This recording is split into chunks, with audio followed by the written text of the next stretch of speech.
Hi everyone, this is Teoh here. So today I had quite an interesting and unique experience. Well, to keep a long story short, I had the great opportunities to have lunch with the Prime Minister. And today was just one of those festivities that happen here in Malaysia where we have open houses. This is the time when people invite you and the many guests to actually come to their homes or come to a convention center just to have good lunch, enjoy a great company, and have great conversations with the guests who are gathered. So today I had the great opportunity to be seated alongside the Prime Minister on the VIP table. Now, of course, today I learned a very valuable lesson, and it was more like a reflection as well of how you would actually initiate a conversation with the Prime Minister. Now, knowing that he is most likely the most influential or the number one leader of your country. And oftentimes it can be quite daunting, I would say, when you're in the same table with him, and especially when you're having lunch or dining. And every time, there's that mindset that you may have saying that you need to always be in your tip-top condition, you need to be well behaved. But one of the things I learned today is that even if you're dining with the Prime Minister or any world leaders alike, they're all just human beings. And I think that's the first criteria that you need to have. That is, you cannot picture them like they're all grand, even though you do give them respect. Don't get me wrong, you do give them respect as your Prime Minister or as the leader of your community or a CEO whom you meet. But the most important thing is to first think about them being a normal human being whom you want to talk to, a human being whom you want to share your ideas, share your point of views, just to start a conversation with. So one of the things that I do, and I'm going to put this into a sequence right here, is that first thing you got to do is to just smile. That's right. You got to try your best to make eye contact. That is just to smile, make eye contact, wave your hands, and if you know that you have caught their attention, extend a firm handshake. That's right. Just give them a little handshake, and continue on smiling and greet them.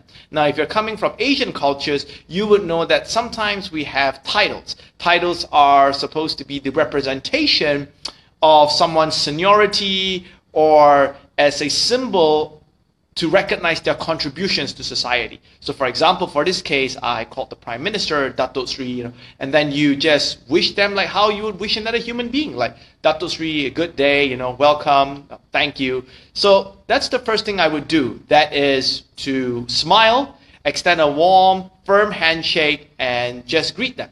Now, the second thing I would do now is actually to wish them well. Again, nothing starts a better conversation than a well wish. So this is what you do. You could actually wish them a good day, or you could actually just wish them well, good morning, something to break the ice. And that will also start to help you build up that confidence so that you could actually break the ice to talk to them so that you wouldn't feel that awkward. At least you know that you are now talking to them as another human being, as I've mentioned.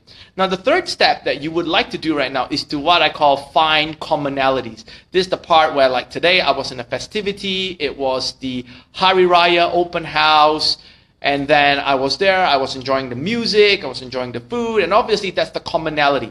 So one of the things that I did was, of course, when I extended my hand to the Prime Minister, I smiled, and I then wished him well. I then asked him about what did he think about the green colors that was being decorated on the hall, how was the food, did he enjoy the food, and sometimes people tend to think that, Michael, these are all so obvious statements. I mean, why would you say it? Wouldn't it make you look silly? Well, then again, prime ministers, presidents, CEOs, and leaders all have very different characteristics, and they're all unique in their own ways. So again, this model that I'm sharing with you, I believe would work for most leaders or most influential people that you want to actually break the ice and talk to. Now, again, you can always use this concept, this technique, where you find commonalities, as I've mentioned. And oftentimes, even though you are stating the obvious, they will respond. I mean, come on, they were elected by the people, they were elected by the powers that be, and so they are in that position to be warm and to be nice to you. So they would usually agree, like today they were saying that the event was a successful one. There were a lot of people. There were a lot of young people who were actually chefs cooking our food. And I thought that that was a very nice sight to see. And then right after that, when we got ushered to our seats, we sat down, This is the part when, number one, you know that you have actually used commonalities to break the ice. You have actually gotten yourself, summoned all the courage to actually speak to an influential person or the number one leader like the prime minister or the president or the CEO. At least you know you have spoken to him. It's like taking a bungee jump.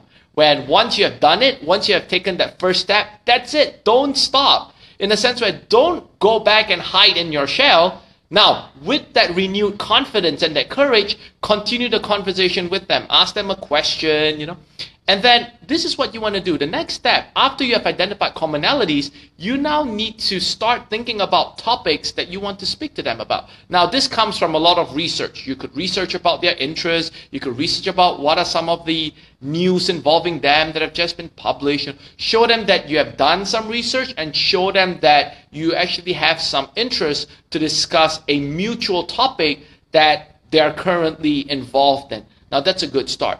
However, for some of you, I understand if you do not read newspapers and you do not follow the mass media news, how do you create a topic on the spot? Well, as you are being treated to performances or as you hear the Prime Minister speaking to someone else, this is when you need to train yourself on how to do active listening. This is when you start listening to the conversations, eavesdropping sometimes, unless if it's a private conversation. If it's a truly private conversation, give them space, give them a little bit of room, respect them, do not intrude. But if it's like a casual conversation and you could see that as the Prime Minister or the President or the CEO is talking to someone else within the same table on a topic that you could relate to or you are part of, join in the conversation.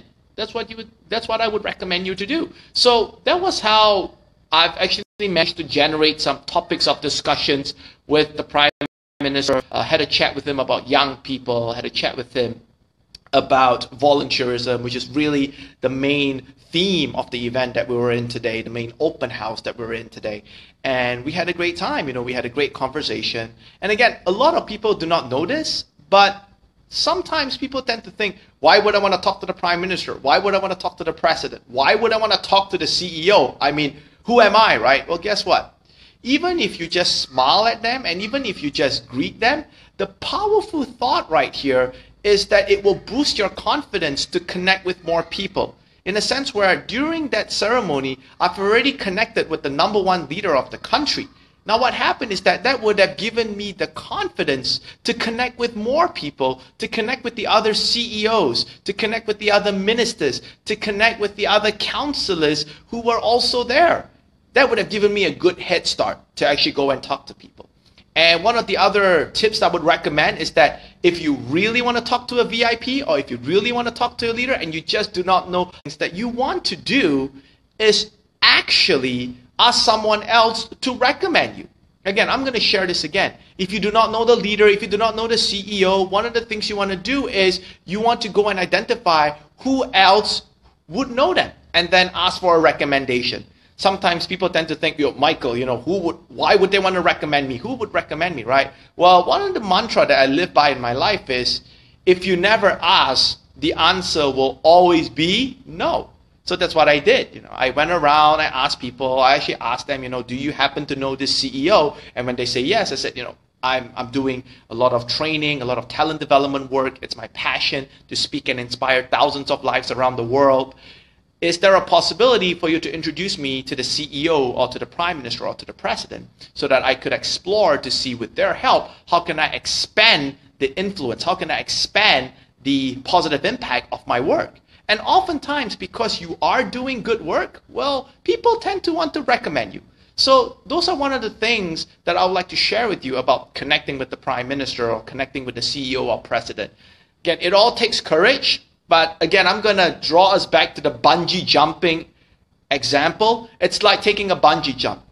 Before, when you're stepping on the platform, it feels like it's the scariest thing you're going to do, like literally. You're going to take that plunge. But once you have taken that plunge, that split 1 or 2 seconds, it's going to be awkward. Let me tell you, it's going to be awkward. You're going to have doubts. You're going to have voice whispering to you saying, why are you doing this? Stop it. You're going to make a fool out of yourself. But guess what? Once, like a bungee jump, once you have jumped down, that's when you start getting the conversation going. And when you get the conversation going, that's when you start developing your confidence to speak to them, ask for their business cards, get their contact details. So it's amazing. And again, today, I need to give credit where credit is due. I've had the great opportunities to have lunch, meet with the Prime Minister, thanks to a good friend of mine.